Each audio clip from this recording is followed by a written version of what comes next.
Hey, everybody. Thank you for waiting. Sorry about that delay. It's Brian Barron here with you for this week's live chat. I'm the Director of Skincare Research at Paula's Choice Skincare. For those of you who are new to this broadcast, we aim to do this every week. I apologize. I didn't let you know the week prior that for last Thursday I was actually taking a mini end of summer vacation up to a place called Mackinac Island in Michigan. It's just beautiful. Had a great time there. Did a lot of biking and hiking, and we had wonderful weather. It wasn't too hot. So here I am back with you this week. And, it seems like more often than not, we have a technical issue right before going live. And the funny thing is, um, I don't know who to blame it on. Really, I don't.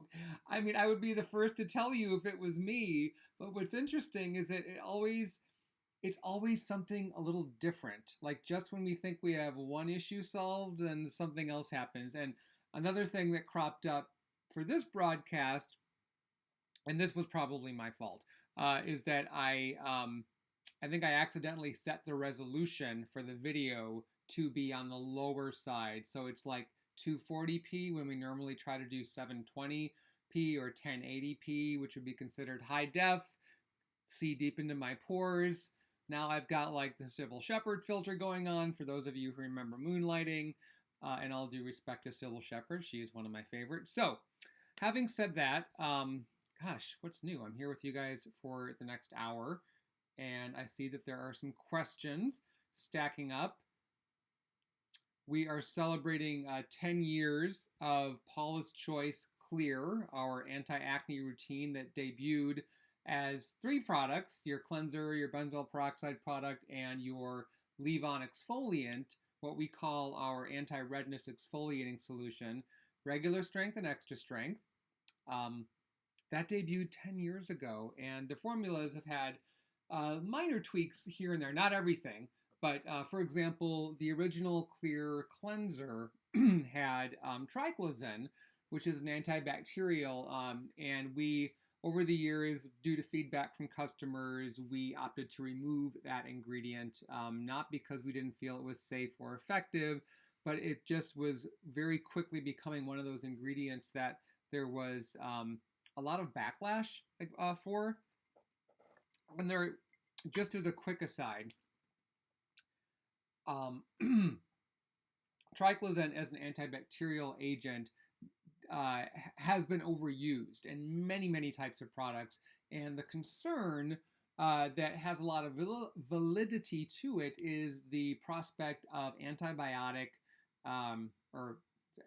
antibacterial resistance, where it's the bacteria that triclosan normally tackled without breaking a sweat was actually becoming more and more resistant to that ingredient due to overexposure. I know that sounds kind of backwards, but that's essentially what was happening. And so that was that coupled with consumer feedback, we want you to feel good about the products you use from us, is why we reformulated without triclosan. And now Clear has a nighttime moisturizer. We just launched a new mask. So Clear has its own mask that's a really cool formula for acne-prone skin, because it not only deals gently with the excess oil that often accompanies acne, but it also deals more specifically with the redness and the inflammation, that the inflammation kind of being the behind-the-scenes trigger that kind of knocks that first domino over of the acne cascade. And it really helps to visibly reduce those symptoms of redness. So it's one more thing you can add to your core Clear routine. There's a daytime moisturizer with sunscreen as well. So anyway, Clear has come full circle, and it is celebrating its first decade. And we continue to this day to get incredible, heartfelt testimonials from our customers who struggle with acne, and no question it's something a lot of people struggle with, not just in the teen years, but often into the adult years, sometimes during the adult years for the very first time, which can be like a unwanted unwelcome surprise. um, it's a very, very gentle, effective line, and we are incredibly proud of the number of lives it's changed. And having had acne myself in my younger years and still get the occasional breakout today at age 45, I can attest to that transformative, emotionally uplifting, and that's not an exaggeration, uh, uh, experience when you finally find skincare that not only gets your acne under control, but keeps it from coming back, that keeps your skin clear. You know, that amazing feeling when you can wake up in the morning and you check your face in the mirror, and because you know you're used to like seeing more pimples pop up overnight, um, and they're not, and they're gone. You know, there aren't any new ones to worry about, and you've got clear skin, and you can focus on other things in life. You still want to do your skincare, of course, but it no longer preoccupies how you deal with people. And I mean, I had days I didn't even want to leave the house. I mean, and this was during the teen years when, you know, a person's self-esteem is already fragile. Okay, enough about clear, although if you have questions specifically about clear, I will get to them as best I can. Let's start with Aylin. She says, "Hi, Brian. Missed you last week. I know I apologize for not announcing I would not be on live last week. I wanted to ask about what products you recommend to achieve glowy, brightened skin, but not oily." It is a fine line, isn't it? I get sometimes when I think my skin is looking oily, because I always do a little bit of shine stopper before I go live, because I think it maybe it's just from my generation. I don't like seeing a lot of shine on my skin, but I get that it looks healthy and that there's like a certain amount of it that is glowy and fresh and youthful, healthy, as I mentioned. So how to do that? I would say you need to consider how oily your skin is. The more natural oil your skin is producing, the less you need to do to activate that glow, because in a sense your skin is already glowing. So in that case, for example, if your skin is really oily, the discussion really needs to be about how to temper the excess oil so that you get the level of glow you want, and it doesn't move into the shiny territory where you feel you've gone from glowy to I need to blot stat. So take your skin type into account. If you have normal skin or combination skin, which a lot of people have, where your cheeks are essentially normal, maybe slightly dry, and then your T-zone, forehead, nose, chin area, that's where you get the shine. I mentioned Shine Stopper earlier. I think that's a great product to temper excess shine, and you can dab it on over makeup, or even very, very carefully over your sunscreen. And by very, very carefully, and I would still say finish with the on-the-go shielding powder as a final touch to pump up, or bump up, I should say, that SPF. But the trick with it is you want to like apply a thin layer of it on top of your hand, kind of like an artist palette. I'm a lefty. And then you kind of thin it out. So you're not taking like a big blob of it and doing this. You're thinning it out on your hand and over your fingers, and then you very carefully press the shine stopper into the areas where you're getting shine.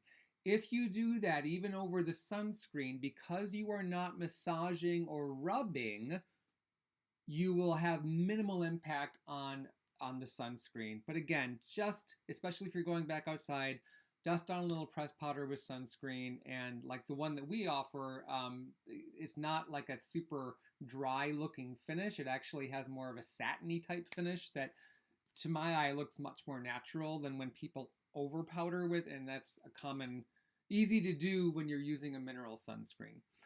The number one thing, though, that all skin types can do to really encourage and nurture that glow is to use one of our leave-on exfoliants, or a leave-on exfoliant from another brand. Of course, I'd love you to use Paula's Choice, but there are other options out there. Our 2% BHA liquid in the Skin Perfecting range of exfoliants, that is That is our global bestseller every single year for one of the primary reasons is the glow that people notice practically from the first use. So between that, between balancing where your skin is oily so you can kind of temper the excess shine but not, and then still get a little bit of the glow from your skin's own oil, I think that is the best approach. My other tip is if you do have oily skin, use fewer products. Use what you need as part of your core routine. But for example, maybe during the day isn't when you want to layer a serum, a booster, a moisturizer with sunscreen, and a BB cream. That might be a little bit too much in terms of amping up the shine factor. Medi says, hi Brian, I would love to see PC liquid with azelaic acid, niacinamide, and BHA. My OTC favorites for acne control. I use 2% PC, 2% BHA liquid, niacinamide booster, and a booster. But the latter is a bit too emollient for me, and fewer steps in my routine would be lovely, especially in the morning. You can take that into account. So, Medi or Meta, I apologize if I initially pronounced that wrong. Mixing, I think we could look at doing that type of product and not run into formulary compatibility issues. It's interesting sometimes with certain bioactive ingredients what can happen when you mix them together in one product versus when you apply them in separate products and the interaction of those ingredients on the skin per use isn't a problem. But left, all mixed together, like in one bottle and, left on a shelf for a while, you can sometimes run into compatibility issues. So I would love to see us offer more azelaic acid products. It is a very difficult ingredient to work with in terms of keeping it stable and ensuring, which of course is necessary to ensure its effectiveness. It has a tendency in certain emulsions to feel a bit grainy or granular, which obviously isn't what formulators want. It's not what consumers want. Azelaic acid isn't a scrub. You want it to stay smooth and suspended in a formula, and that takes some doing. So that's just a quick backstory in terms of how Paula's Choice arrived at the specific emulsion, which is a fancy word for a combination of oil and water-soluble ingredients using emulsifiers to keep them all held together so they don't separate. But that's how we arrived at the particular texture we did for the azelaic acid booster. It's actually one of my favorite products. I use it quite often. It does a lot of cool things for skin, mostly in the realm of interrupting or improving factors in skin that cause inflammation. It's the more we learn about skin and what's going on beneath the surface and what triggers things in skin that can impact how it looks on the surface, it really does come down to inflammation. But inflammation is a broad category. There isn't just one trigger or one or even 2 or 5 factors in skin that cause it.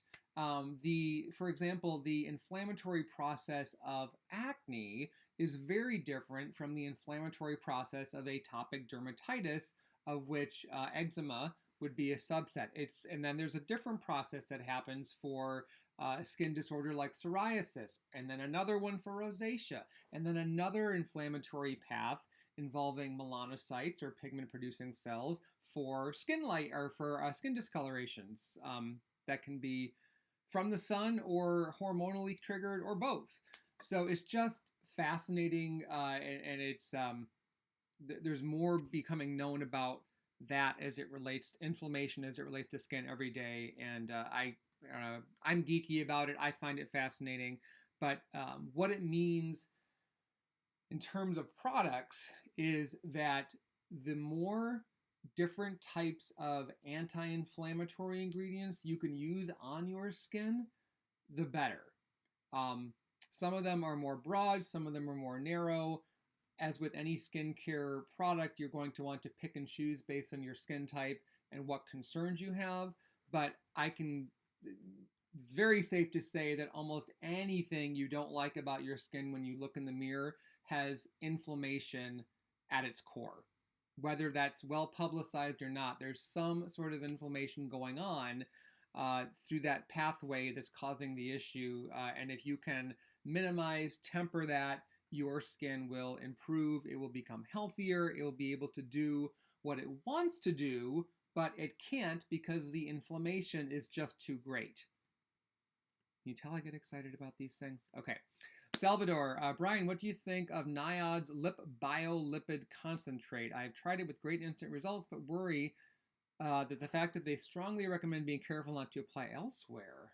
I scanned the ingredients. I'm not familiar with this product, just off the top of my head. Scanned the ingredients and realized that this was due to nicotinic acid methyl ester. In the cosmetic world, is a rubefacient, meaning something that induces redness. Could it be dangerous? Sometimes those types of ingredients, Salvador, are also referred to as vasodilators. Like a lot of the lip plumping products will often have a pepper extract, the capsicum annuum, or something similar. Like there's a very, very potent form of menthol called methoxypropanediol. If I'm remembering correctly, it's like 25 times more potent than menthol, which is the aromatic minty chemical that naturally occurs in peppermint or wintergreen or spearmint. More so in peppermint and spearmint, I believe, than wintergreen. Anyway, I suspect that, I mean, I know that those types of ingredients are included in lip products because by increasing blood flow to the lips, you're not only making them more attractive, they're just biologically red lips are, or darker colored lips are a sign of, what's the word? It just enhances one's physicality, let's say. That they can also have a temporary plumping effect, and you may actually also experience that as a warming sensation on the lips as the blood rushes to that area in response to the topical stimulus. You may feel a warming sensation, and putting more blood in that area can cause a temporary increase in the fullness of the lips.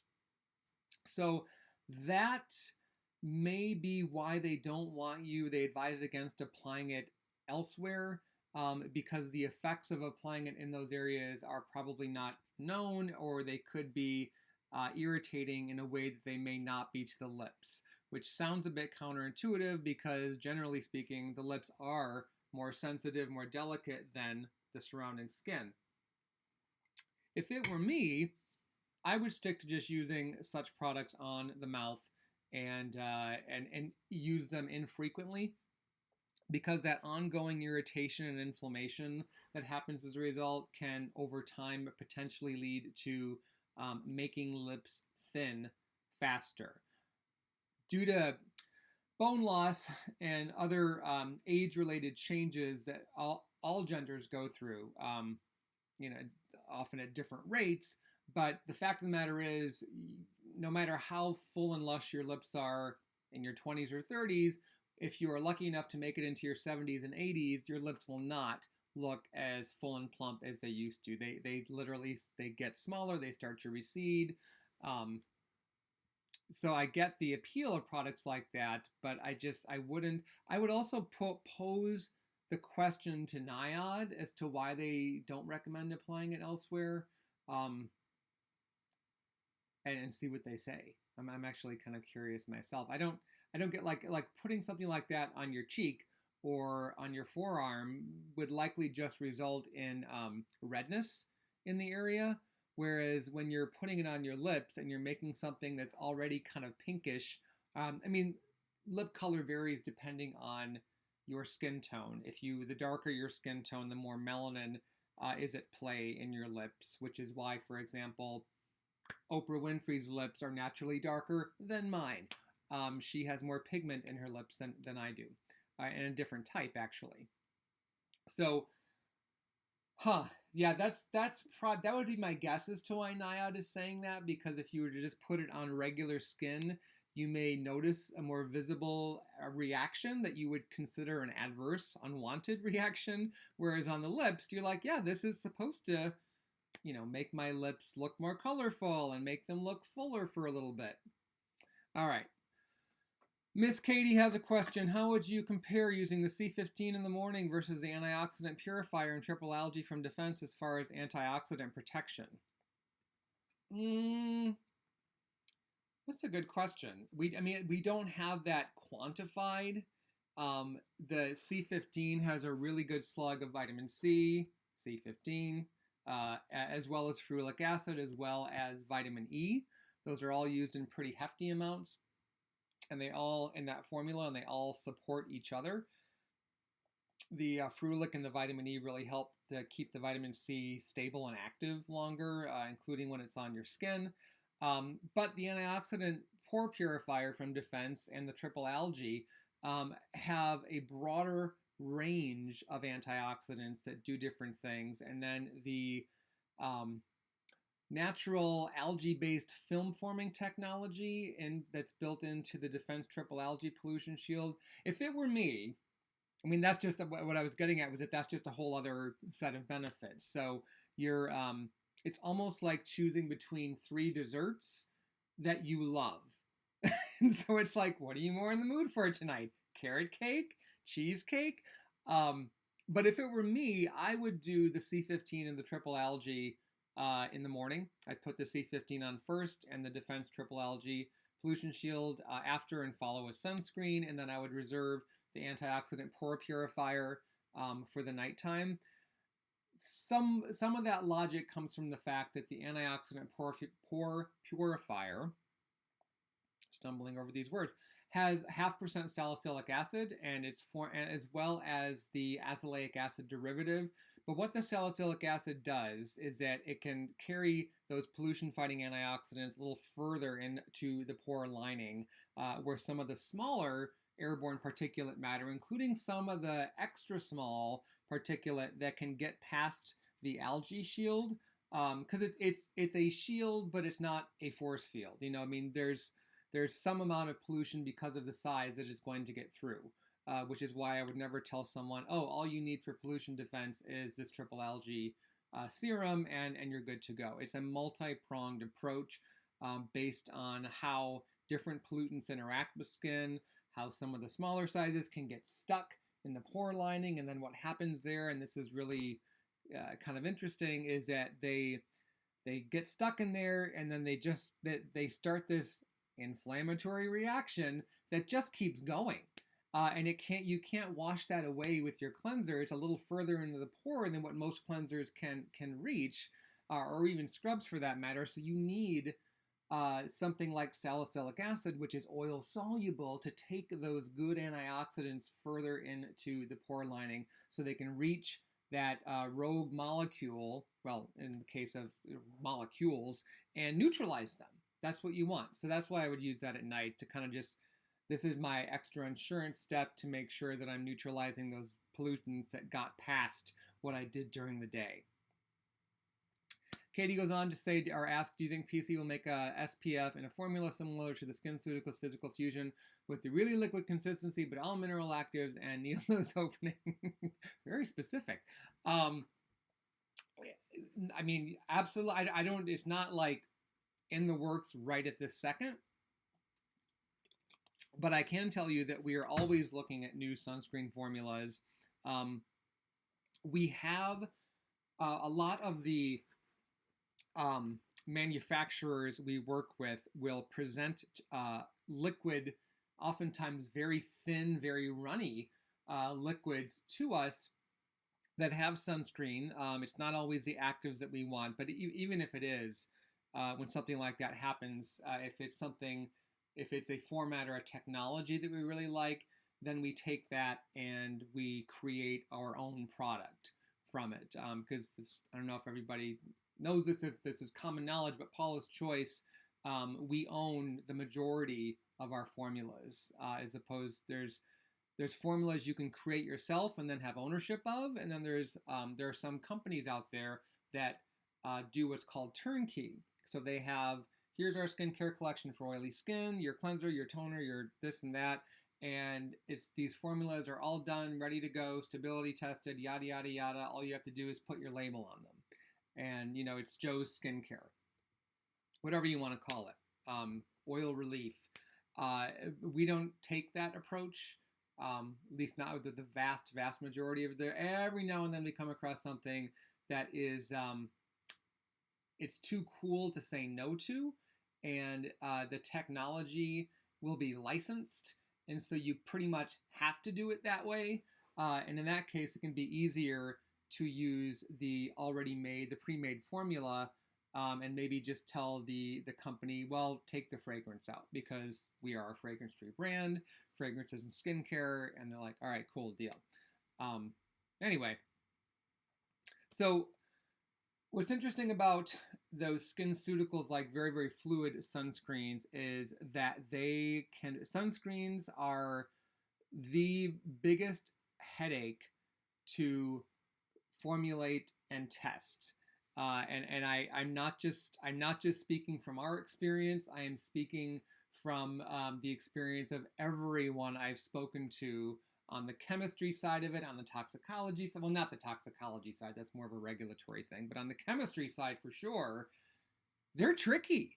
There's so much trying to get your target SPF, using the actives that you want, making sure that they play well together in the formula, making sure that the antioxidants work the way you want them to, getting the emulsion right in terms of the texture, making sure it's aesthetically pleasing, because speaking specifically from Paula's Choice, we want all of our sunscreens, depending on your skin type and preferences, to be products you look forward to using. Otherwise, what's the point? They're not going to help you if you don't put them on your skin. And if you don't think it feels good, you're not going to use it. Kind of like if you don't like your toothpaste as far as the flavor of it, until you buy another tube and find a flavor you do like, you're probably not going to look forward to brushing your teeth as much. But you still need to do it.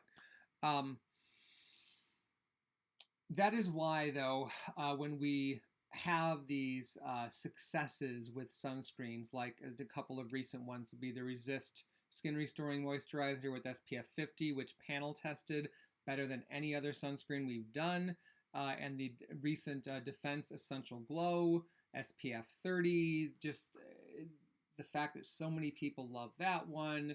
The beauty editors went nuts for it. Right out of the bat, we won an O Beauty Award from Oprah Magazine, and just as full disclosure, that is something that our PR firm sends in for consideration, but you don't pay for that. That's not something that brands actively lobby for, as far as like, well, what if we take you to this restaurant, and nothing like that. It's just they've got a pile of stuff in each category, and they try them out, and they share feedback, and then they come up with their winners. And so when we come out on top in the sunscreen category specifically, is just a major win for us.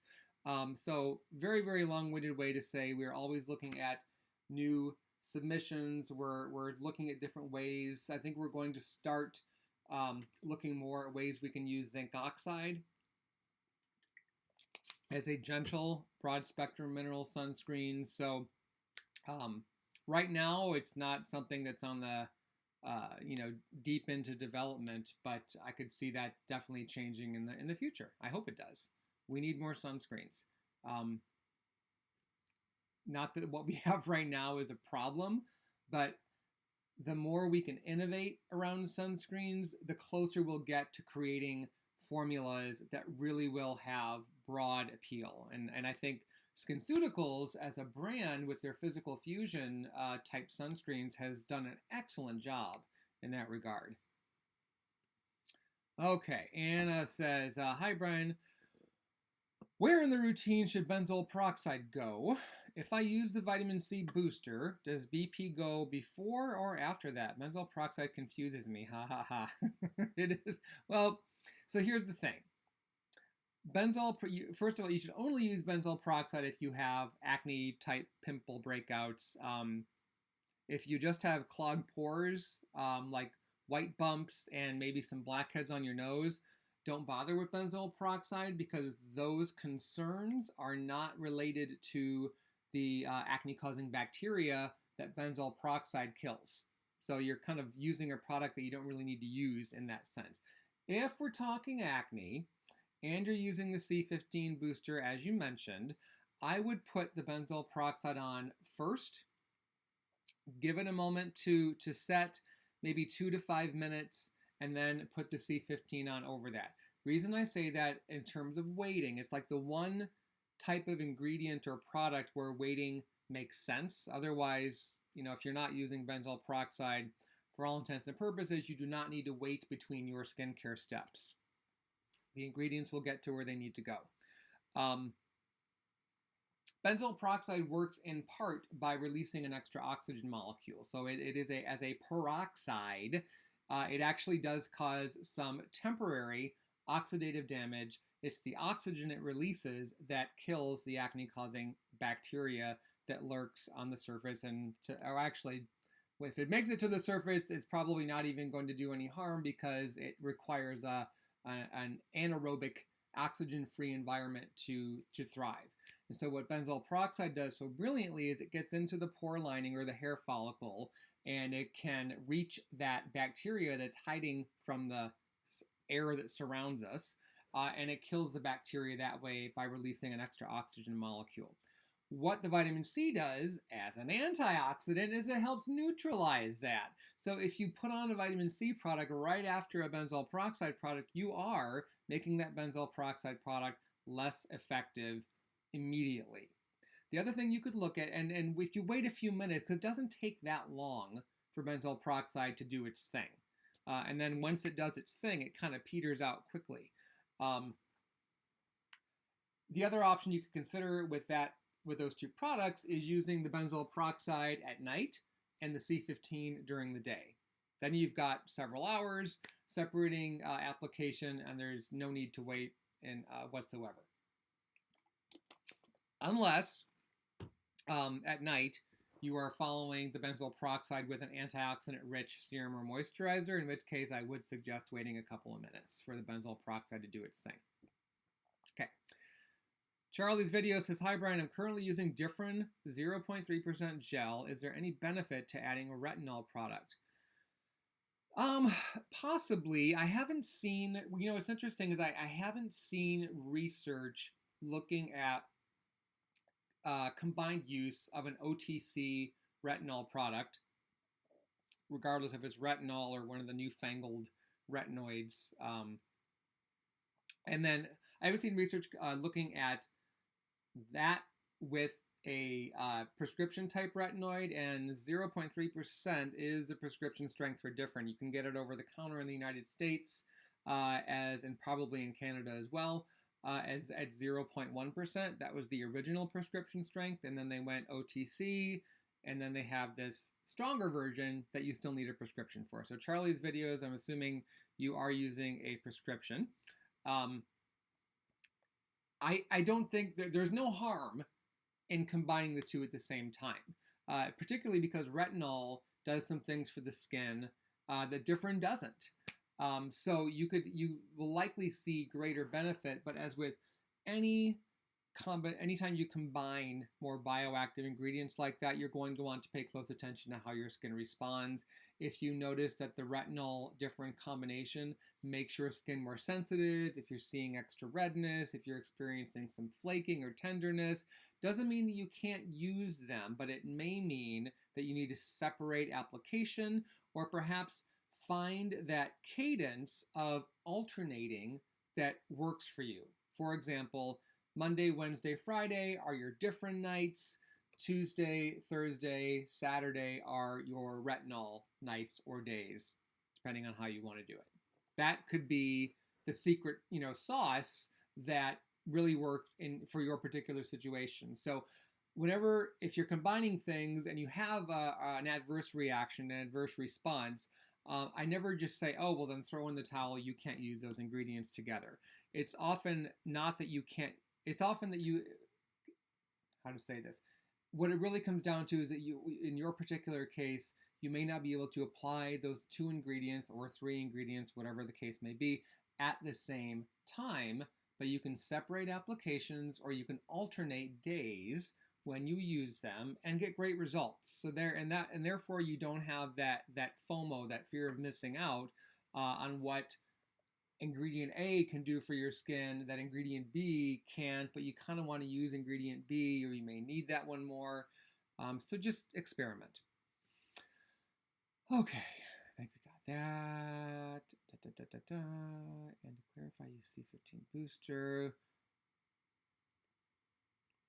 Michelle Gurney Wells says, "Hi Brian, what ingredients offer the best protection against HEV light?" That is also known, aka, also known as blue light, high energy visible light. It is the light that makes up the portion of daylight that we can see. Then there's the ultraviolet light, which certainly impacts our skin, UVA, UVB. There's UVC as well, but at least for the time being, the ozone is still filtering out the vast majority of that, which is great because that would really do a number on our skin and our eyes. But yeah, it's kind of interesting that UV light causes so much of the visible changes to skin throughout a person's life if they're not sun smart. But you can't feel it. Even like, when you're outside on a hot day, you're not feeling the UVB or the UV rays. What causes your skin to feel hot when you're outside in the sun is infrared light, which is another source of damage. But what it comes down to is there isn't a single best ingredient to shield skin from the damage that blue light, HEV light can cause. What we have found is that the best types of ingredients are natural antioxidants, and they are often the chemical compounds. Chemical is not a scary word. They are often the chemical compounds that are found in foods that are good for us. For example, the antioxidants zeaxanthin in kiwi, xanthophylls, which are pigment-type antioxidants that are found in many foods, typically fruits and vegetables. So because of that, that's why Paula's Choice doesn't have one antioxidant type booster that is specifically for blue light. It really is about using as many of those antioxidants in your routine as possible to get the best results. So as a general rule, just so you don't have to obsess about it too much, the more leave-on products in your daytime skincare routine, because you have to worry about blue light at night more so from digital devices, but you can't, unlike with digital devices, the blue light that occurs in nature, you can't control that. I mean, it's there. It's further away versus when we have a smartphone like this to our face. But what you can do with your smartphones and other digital devices that emit blue light is change the setting. You can change the brightness, or you can put it in night mode, as it's sometimes called, and that turns down or turns off the blue light emission and pumps up the yellow light emission. Typically, it's what happens. And yellow light is not considered harmful to your skin or your eyes. So, but just yes, as what I was getting at, just general rule. The more leave-on products during the day, skincare products that have antioxidants, the better. And then you can also work on getting protection from the inside out by taking a well-formulated beauty supplement and making sure that you eat a healthy antioxidant-rich diet, which, if you're focusing food choices on fresh, unprocessed food as much as possible. I know some processed foods are awesome. I wish they were as awesome for us, to eat as they taste. I would be the first to jump up and down if the Surgeon General in the United States came out and said French fries are health food. But Don't think that's going to happen. Okay, Megan says, any thoughts on Pycnogenol? It seems to be the ingredient du jour, coming to a PC product soon, perhaps. You know, it is kind of enjoying a bit of a resurgence, Megan, but interestingly, it's one of those ingredients, it's an antioxidant that's derived from a pine tree, a specific type of pine tree. It was trademarked for a while. I don't know if it still is, meaning that brands can use it in skincare, but you pay a fee to the company that owns the trademark on Pycnogenol as a name.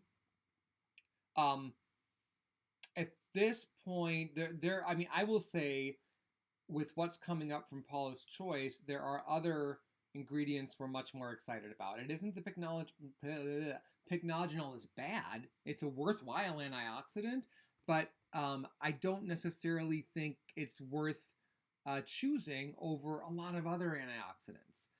It's a the whole category of antioxidants for skin is broad and getting broader, and I would always encourage people to look for products that have a mix of antioxidants because they work in different ways. Certain antioxidants are better at neutralizing one type of free radical or reactive oxygen species than another, and so they will have similar, overlapping, and then differing benefits. So it's that by using a range of antioxidants, you're giving your skin the best chance at resisting as much aging, health-impairing free radical damage as possible. That's really what it boils down to. So Pycnogenol can be part of that, but I wouldn't, woohoo and say drop everything and go get a Pycnogenol serum because it's what everyone's talking about right now. Good ingredient, not the only one you need. Don Zaluk says, "Hola, Brian. What are your thoughts on Bakuchiol? Will PC use Bakuchiol in the future?" I think Bakuchiol is a rather fascinating ingredient. I think that the parallels to retinol are interesting, but overstated. And what I mean by that is that when you see articles or brands or blogs saying Bakuchiol is the natural alternative to retinol, first of all, what I think a lot of consumers hear when they come across that information is natural alternative, meaning it's the exact same thing. But saying it's an alternative isn't the same as saying it is an equivalent, because what's undisputably true, at least at this point, is that despite the impressive research behind Bakuchiol, and it is a good ingredient, it does not work in the same way. It is not accurate to say it is equivalent to retinol any more than it would be to say broccoli is the nutritional equivalent of corn. They're both vegetables. They both have health promoting properties, fairly good nutrient profiles. I would argue that broccoli is a little healthier, just like I would argue that retinol is overall better for skin, if for no other reason than our skin actually has receptor sites. Our skin cells have receptor sites for retinol. They don't have receptor sites for Bakuchiol. That's a huge difference in terms of biocompatibility. But again, we are looking at using Bakuchiol. But again, it does not mean that Bakuchiol is a bad ingredient. It just isn't accurate to say it works the same as retinol, but it's natural. Because interestingly, I was just having this discussion with a colleague. Retinol does not occur in plants. The type of vitamin A that can occur in plants, including many that people eat, is beta-carotene, which is sometimes described as provitamin A.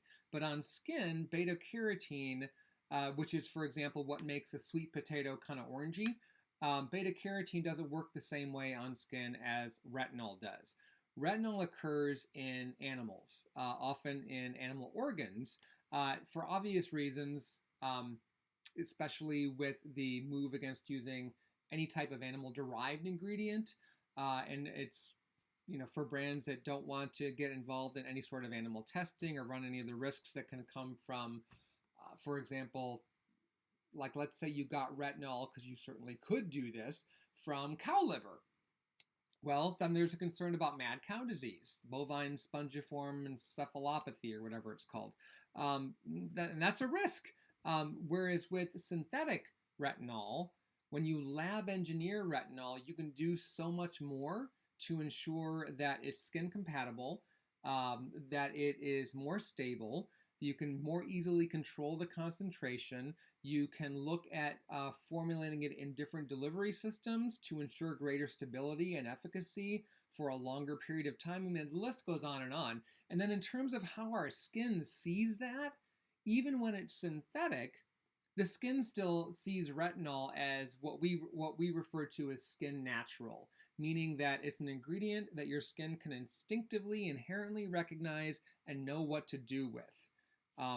So that's just kind of fascinating.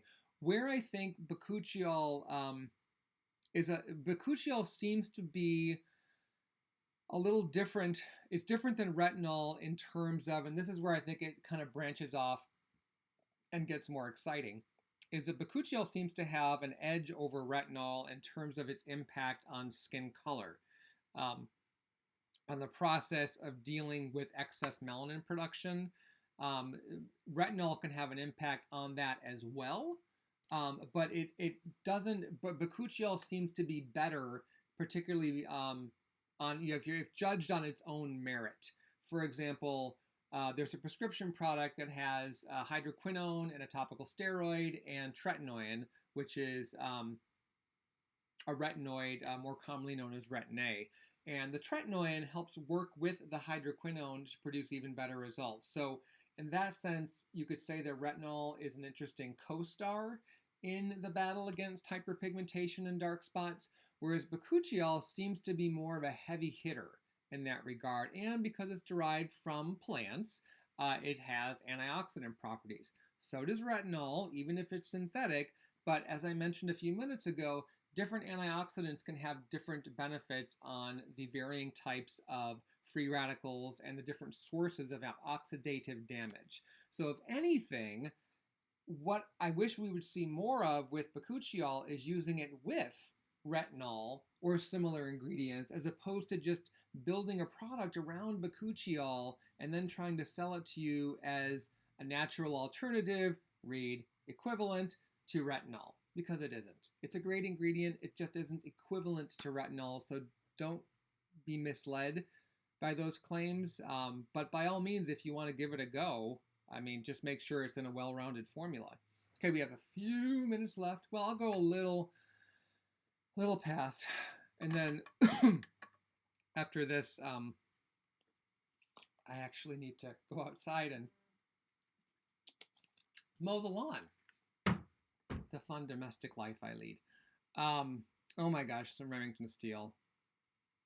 I never really watched that show, although I remember it, and Pierce Brosnan was, I mean, wow, what a handsome guy. Even, I mean, he's aging well. MDW says, how come the C15 booster isn't packaged in an airtight container? That is a good question.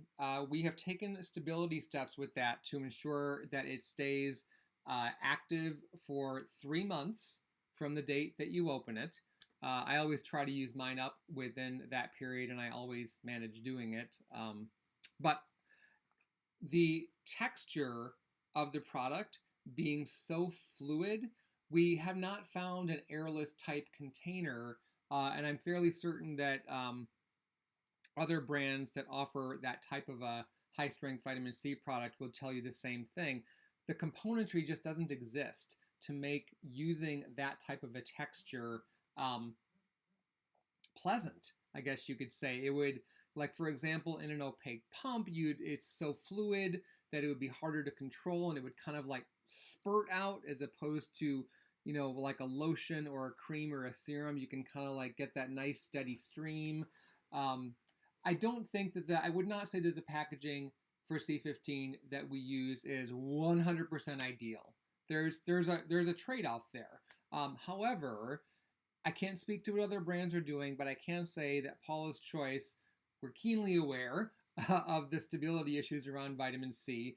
And when we reformulated, when we retooled that product a while back, we took great care to ensure, and we've tested it, that it remained, the vitamin C level remains where it should be, and it remains active within from 3 months from the date that you open the dropper. So the take-home message for you guys who love C15 is just make sure that you're using it up within 3 months. What if you're not? What if you make the bottle last 4 months? Well, this is a good segue.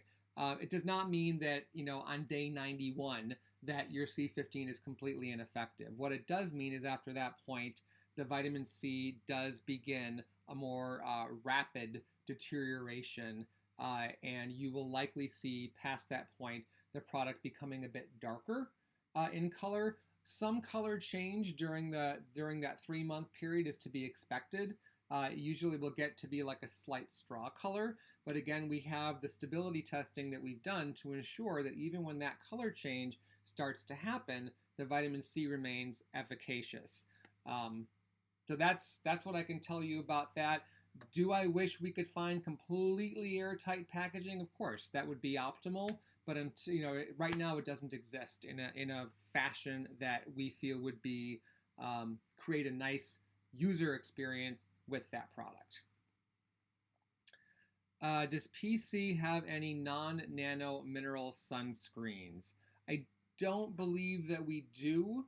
I would have to double check and get back with you, but all of the mineral sunscreens are above 100 nanometers, and that when you're in the nano range and you go above 100 nanometers, I believe most of ours are around 125 to 200. It can't penetrate past the uppermost layers of skin. It does not get into the body. The other thing, I think I've talked about this in the past, is that even if you have smaller nanoparticles, smaller than 100 nanometers, those active ingredients, those minerals, titanium dioxide and zinc oxide, are coated in larger molecules. So you've got very small ingredients inside a bigger one. And it's usually a more robust ingredient like a silicone or alumina, or what would be another one? Sometimes it's a film forming agent, such as the case with some water resistant sunscreens. But what those larger molecule ingredients do is they hold the nano-sized ingredients inside.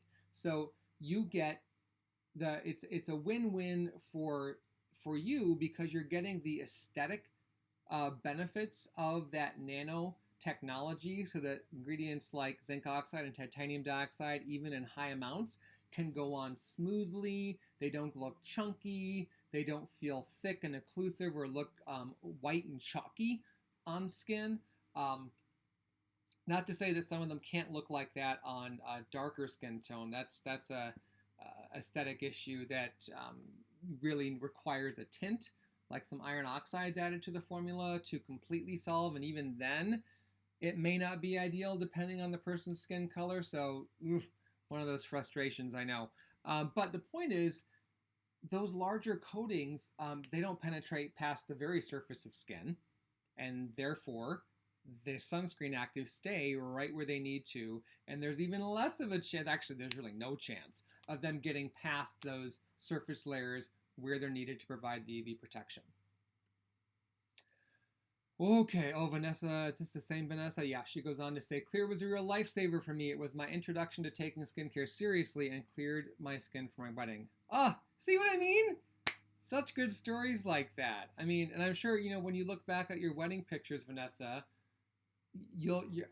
how nice is it to love how you looked, not just in your dress and all that and the perfect makeup, but your skin. I'm sure your skin was just glowing, and I can't imagine going through a ceremony like that, with breakouts all over, and just knowing that all eyes are on you, and you wish that everyone would just look away, because you just can't stand how your skin looks. It's so awful when you have acne and you don't seem to know how to get control of it. I can sympathize. Okay, Couple more questions. Rolls says, hi, Brian. Will the clinical line be expanded with a toner, serum, sunscreen? And could you give a little behind the scenes of the reformulation of the clinical retinol for the EU market? So the clinical line, there will be some more clinical products at some point. I like how we've decided to position that franchise, and I know that sounds incredibly marketing, and I don't mean that at all as a disservice to marketers, but I also don't mean it as a sense of like cheapening the formulas.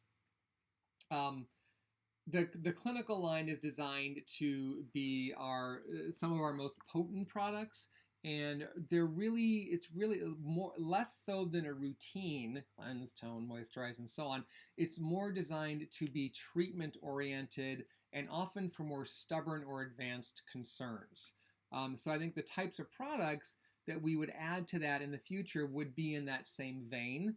I highly doubt we'll ever do a clinical cleanser unless we can come up with something that would be very unique, kind of a new type of cleanser technology, and maybe, for example, like something for like a waterless cleanser that would be for somebody whose skin is so sensitive and so prone to flare-ups that using water on their skin, like just the act of taking a shower or a bath, can trigger a flare-up. That's the type of thing that I would, throw on the table for. This is what we could do in clinical for a cleanser. But to take like one of the resist cleansers and say, well, let's just put this in clinical and we'll add a couple of newfangled ingredients. And no, I don't think we'd go down that road at all. I don't think that makes sense. The clinical retinol product for the EU market, I don't think that's launched yet, but it was a formula that we came up with in response to the upcoming EU regulations on the amount of retinol that those member countries permit to be used in skincare.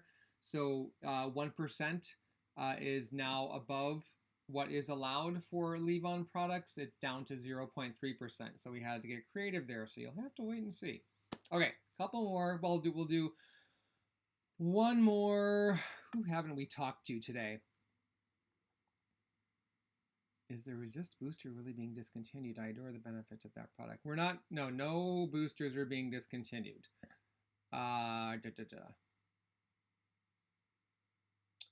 Sophie says, hey, Brian, I'm not sure what my skin type is. Can you help how to find out? Sophie, we have a really good article on how to determine your skin type on pauluschoice.com. I'm not sure if you are writing in from the United States or not, but from anywhere in the world, you can go to our US site, pauluschoice.com, and just search skin type, and then you'll likely get product results from Paula's Choice. But then there's another tab on the results page that says, I believe it says articles. Like, I should know this, right? And click over to that, and you should find our article on how to determine your skin type. Okay. Let's see. Rob says, I use a chemical SPF. I worry that if I put foundation on top of SPF right after I'm done applying my SPF, that it will not allow enough time for the SPF to absorb into my skin, or that it will dilute it. So first of all, you want the SPF to set. When I hear people say absorb in, what I tend to think of, and maybe I'm just being too literal, is that it absorbs and then it goes away. And that's not what happens with sunscreens. So when you put like a sunscreen lotion on, yes, it's going to absorb a bit. The moisturizing ingredients, the hydrators are going to get where they need to go. It's going to set to the intended finish, whether that's matte, whether that's a bit satin, dewy, moist, whatever, depending on the formula. But then the sunscreen actives are designed to stay on skin surface. They have to be there. That's where you want them, as that surface layer is the first line of defense for the outside world, which includes UV light. So what I tell people who are concerned about applying foundation over a sunscreen is if you want, you can wait a few extra minutes for your sunscreen to set, but you just have to be careful with your makeup that you're not rubbing it into the skin. You're applying it, just in short downward strokes, blending lightly and carefully. The other thing you could do is find a foundation that offers additional sun protection so that you can complement the protection you're getting from your skincare SPF product. If your favorite foundation doesn't have SPF and you're totally not in the mood to try anything new, I get it.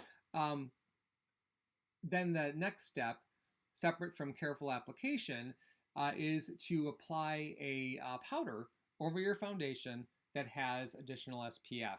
That will help offset any potential dilution that may have occurred from applying foundation right after your daytime moisturizer with SPF. The other thing to keep in mind is that pretty much all our foundations have either titanium dioxide and or iron oxides as pigments, and in the case of titanium dioxide, it's both pigment and opacifier, meaning it helps to create the amount of coverage a foundation can provide.